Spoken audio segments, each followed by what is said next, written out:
Okay, magandang araw po sa inyong lahat, mga minamahal ko mga kababayan. So, muli po, nandito na naman po tayo sa ating programa, no? So, pero bagong lahat, binabati mo na po natin ang ating Pangulong Ferdinand Marcos Jr., maging ating minamahal na First Lady Lisa Araneta Marcos, at syempre maging ating minamahal na Congressman Sandro Marcos, maging ating minamahal na Congressman Martin Romualdez.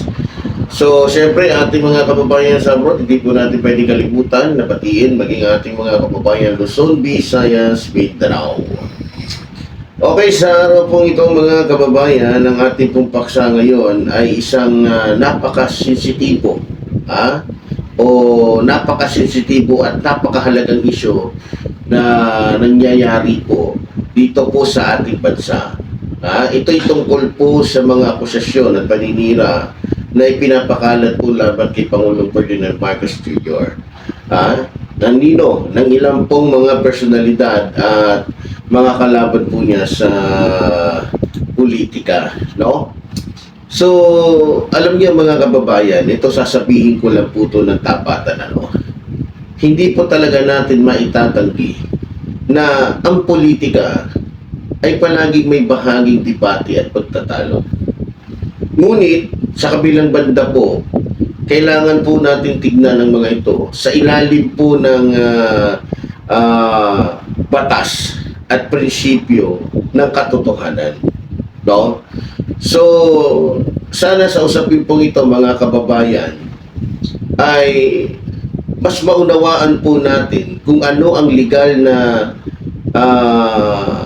pinapahintulutan ng batas at ano ang hindi, at paano tayo makakapagbigay ng mga may katuturang opinyon bilang mamamayan po ng bansang ito, no? Ngayon, bago po natin talakayin ang mga legal na aspeto, pag-usapan muna po natin mga kababayan ang ilang kasalukuyang pagkakataon kung saan po umusbong ang mga akusasyon o paninira laban po kay Pangulong Ferdinand Marcos Jr. Kung hindi po ako nagkakamali, kung maalala niyo po mga kababayan, noong May 2024, ako naalala ko talaga to, may mga online account na may mga online account na nagkalat ng deepfake ng audio at video na parang si Pangulong Ferdinand Marcos Jr. nga ang nagsasalita ng mga pahayag na hindi naman talaga siya ang nagsasabi. Tulad po ng pag-uutos sa ating mga kasundaluhan na kumilos po laban po sa ibang bansa, no? Sa katunayan, ang Presidential Communications Office o PCO ay agad na itinanggihan ito at sinabing bunga po ito ng artificial intelligence upang ikalat ang anti-government propaganda, no? So,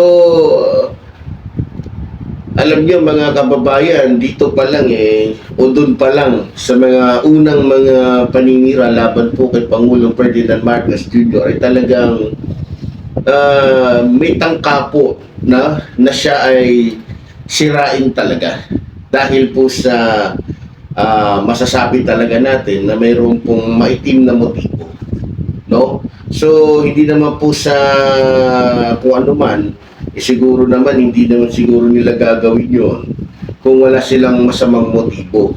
Dahil kung ako po ang yung tatanungin, yun po ay ginagawa lamang ng mga taong may masama pong hangarin sa kanyang kapwa. Diba? So, ito pa, kung maalala po ninyo mga kababayan, noong Pebrero 2025, inakusahan po ng ilang personalidad ang ating Pangulo na umaasta na parang isang diktador sa ating bansa, no? Inakusahan nila na para daw itong diktador dito po sa ating bansa. At isa pa sa sinasabi nila, maaari daw hindi daw bumitiw sa pwesto itong ating Pangulong Ferdinand Marcos Jr. kahit pa matapos ang kanyang termino, bilang Pangulo po ng ating bansa. So, hindi lang yun. meron din pong mga akusasyon tungkol po sa di umano'y paggamit niya ng illegal na droga na wala naman pong patunay o ebidensyang maipakita sa ating mga kababayan, no?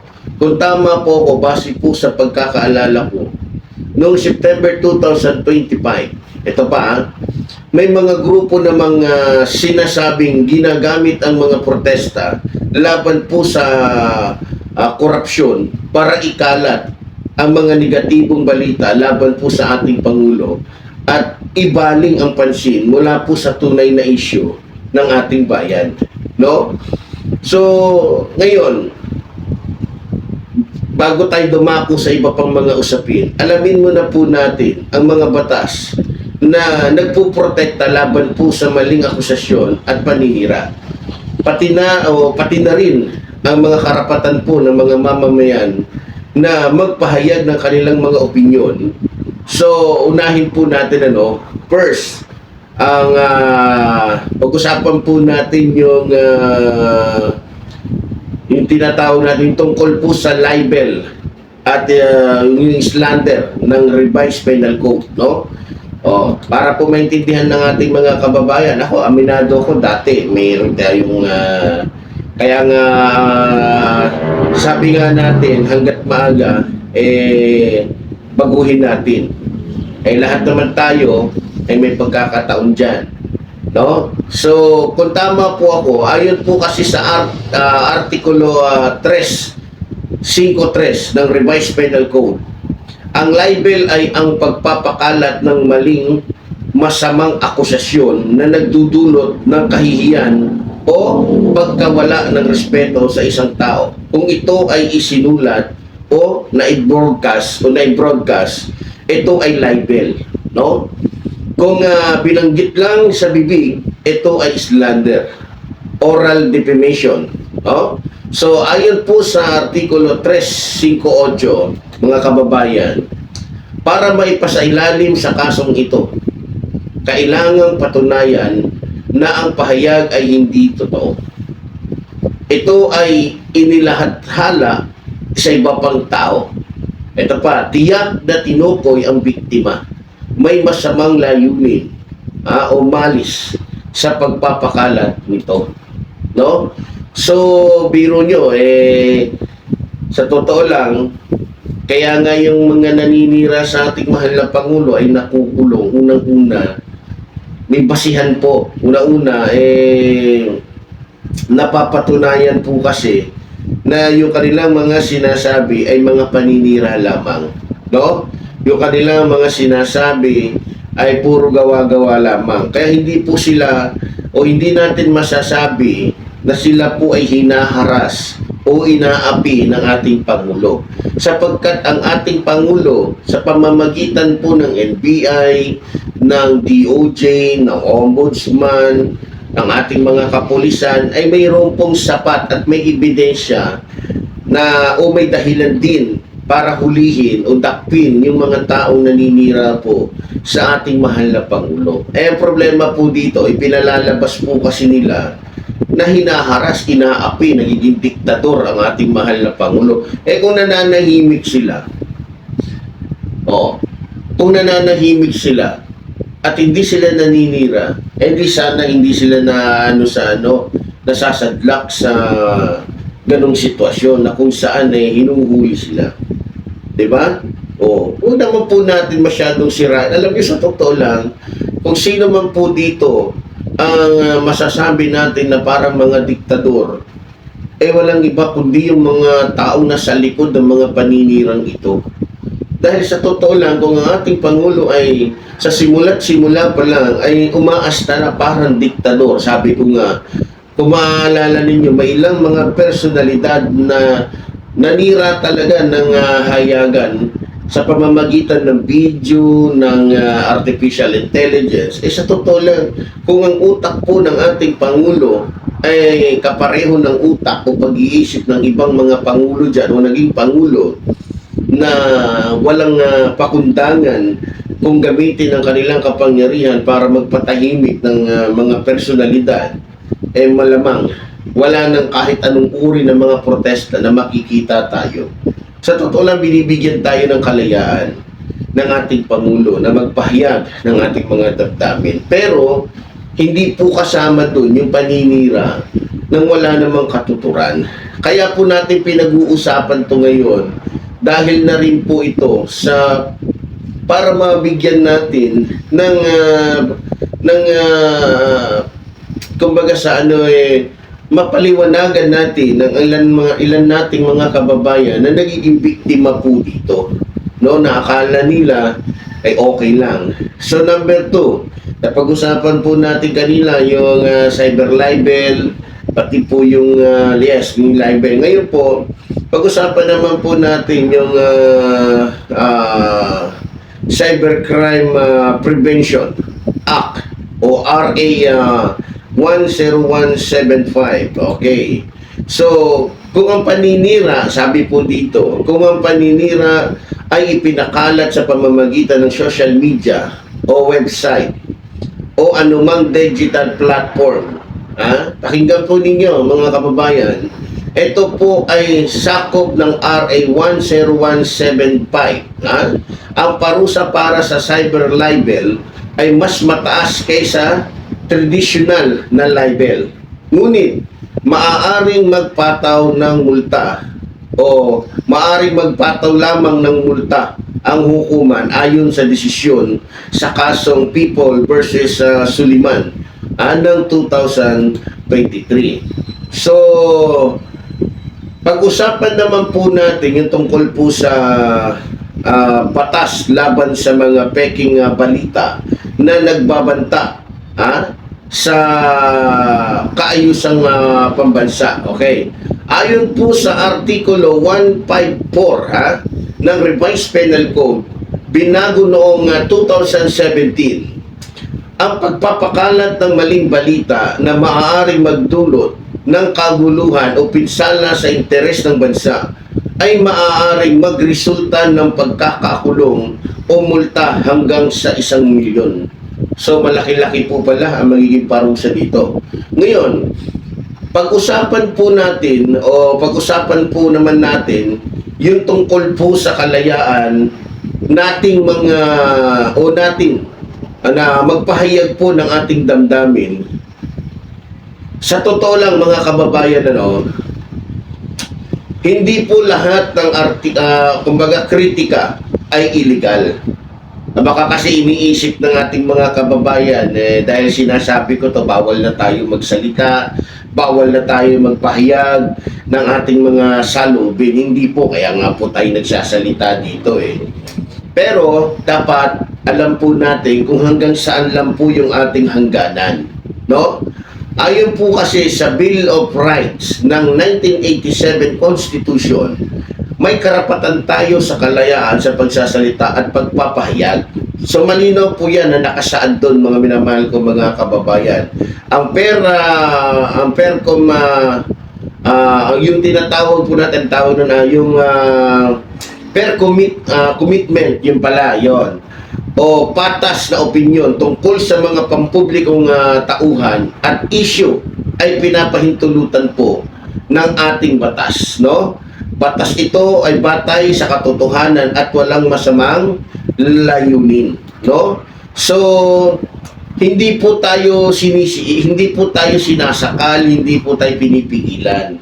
Kaya lamang po, meron pong hangganan yan, hindi yung basta-basta. Ako, abinado ko, yung mga nakarang o nakalipas na mga mga araw, taon, lumagpas po tayo dyan. Pero alam nyo, nung binasa ko yung batas, naintindihan ko malaki yung pagkakamali ko doon. Aminado tayo dyan.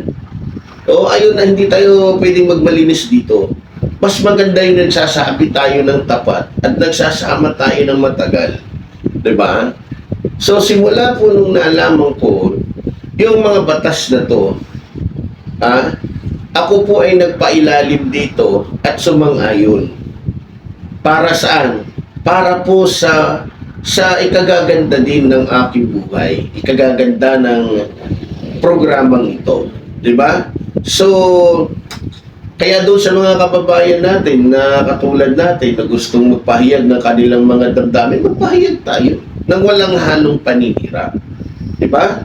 So, pag-usapan po natin, no, yung ano naman po, yung mga okay, para hindi umaba masyado yung ating oras, dumako na lang muna tayo sa mga tanong. Yan, no? So, pwede naman nating ituloy ito sa mga susunod na video natin. So, dumako tayo sa tanong, no, ng ating mga kababayan o posibleng maitanong ng ating mga kababayan sa usapin pong ito, mga minamahal ko mga kababayan. So, marahil ang posibleng itatanong ho sa atin ng ating mga kababayan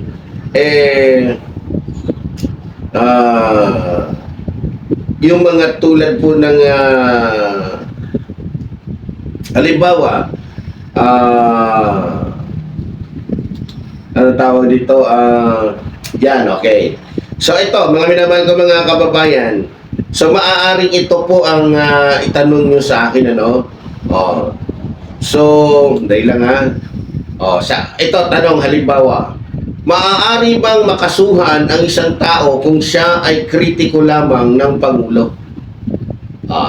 Kasi total, ang pinag-usapan po natin dito, pinag-uusapan natin, yung tungkol po sa mga personalidad na naninira po sa ating mahal na Pangulo. No? So ulitin ko, ang unang tanong, maaari bang makasuhan ang isang tao kung siya ay kritiko lamang ng Pangulo? No?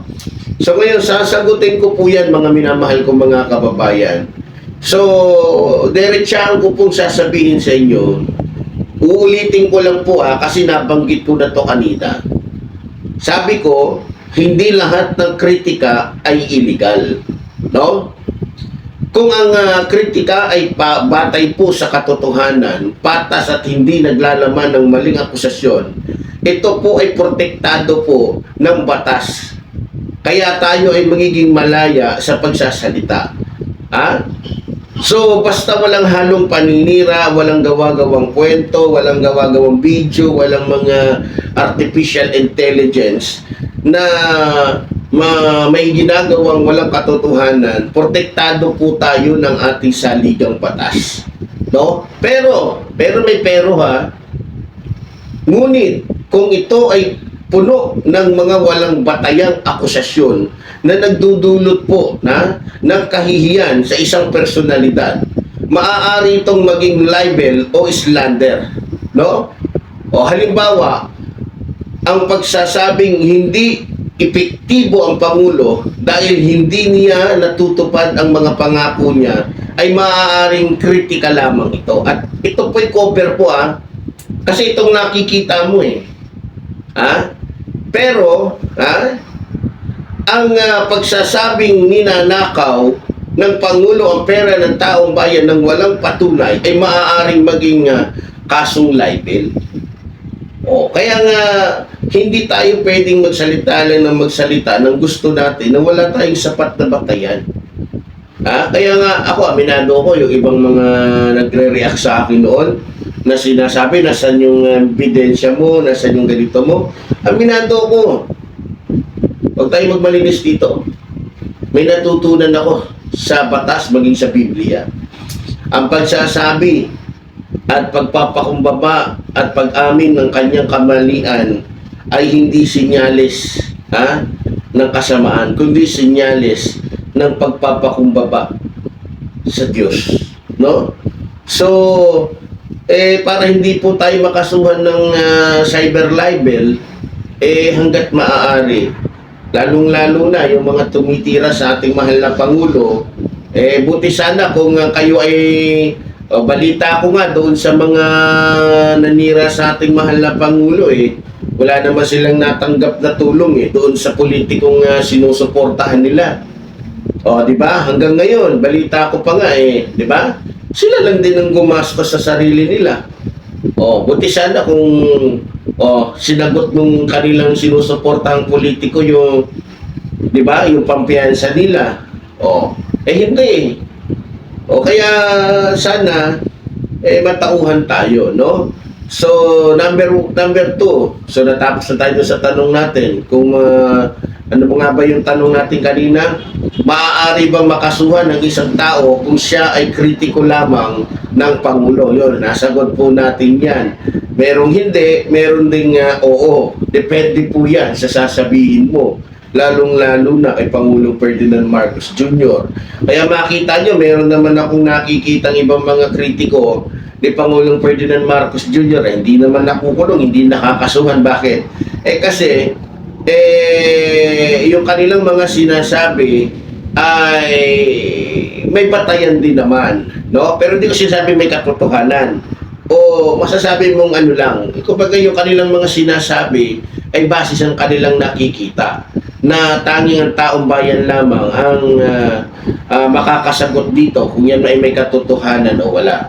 So, ito pa, mga minamahal ko mga kababayan, ito maaaring itanong nyo rin sa akin to, no?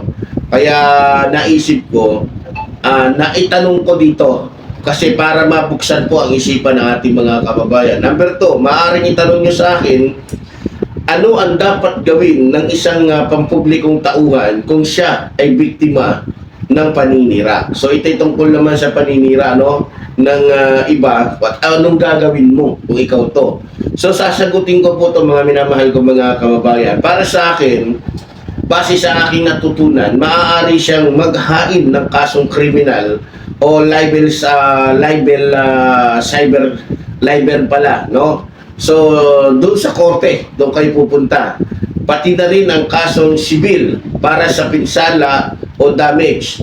Ayon po yan, o yan po ay nakasaad sa Artikulo 26 ng Civil Code. So, maaari rin siyang maghain ng reklamo sa mga ahensya tulad po ng PNP, Anti-Cybercrime Group o NBI para imbestigahan ang pinagmulan ng mga maling akusasyon.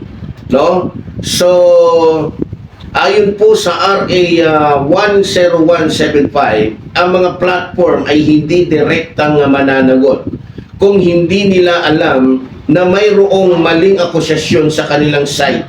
Ngunit, tandaan ninyo mga kababayan, kapag ito ay pinaalam na sa kanila, may responsibilidad po silang alisin o i-restrict ang access sa nasabing content para hindi na ito kumalat pa. No? So, sana maintindihan po ng ating mga kababayan yan.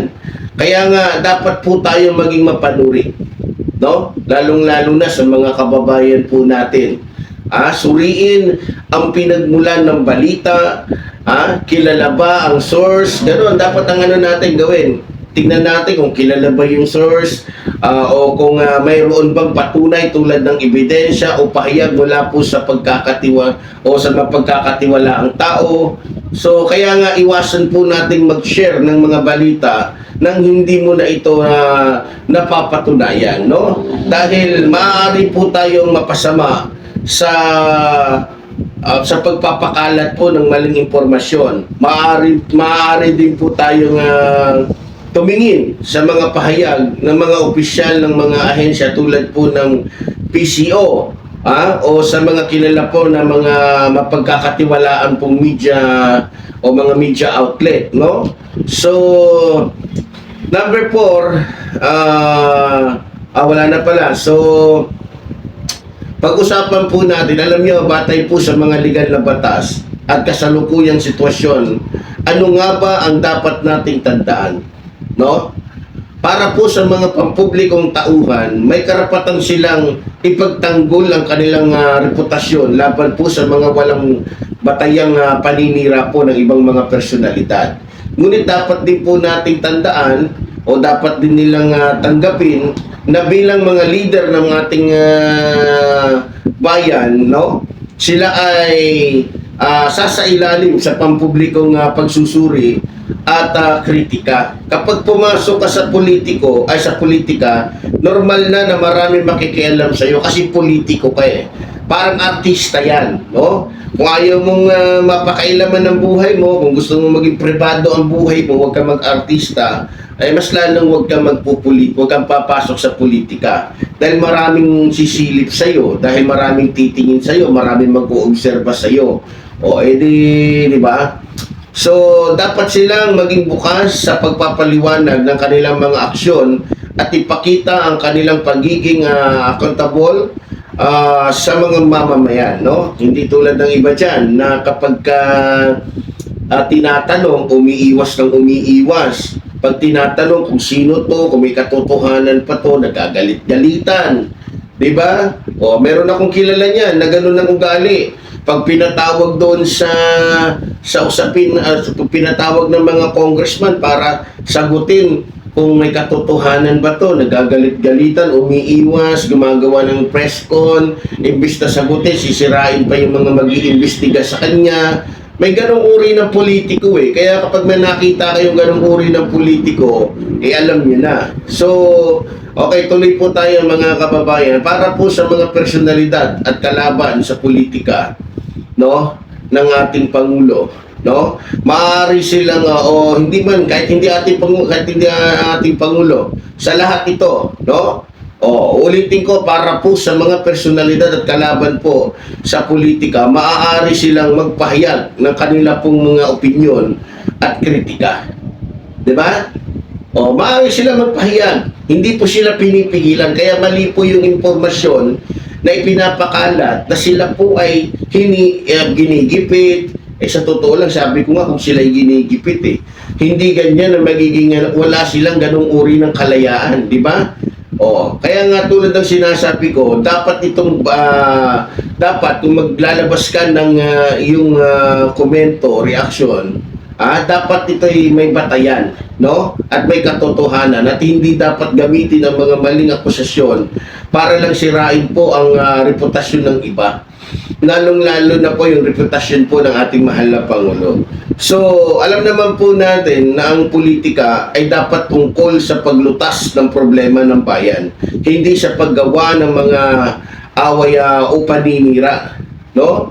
So, para po sa akin mga kababayan, o para sa mga mamamayang Pilipino, tayo ang huling hukom sa mga isyong pampolitika. Dapat tayo maging mapanuri at huwag basta-basta maniwala sa mga balitang nakikita natin. Kasi tayo rin ay may responsibilidad na tiyakin na ang ating mga opinyon at aksyon ay nakabatay po sa katotohanan at kabutihan o para sa kabutihan ng lahat.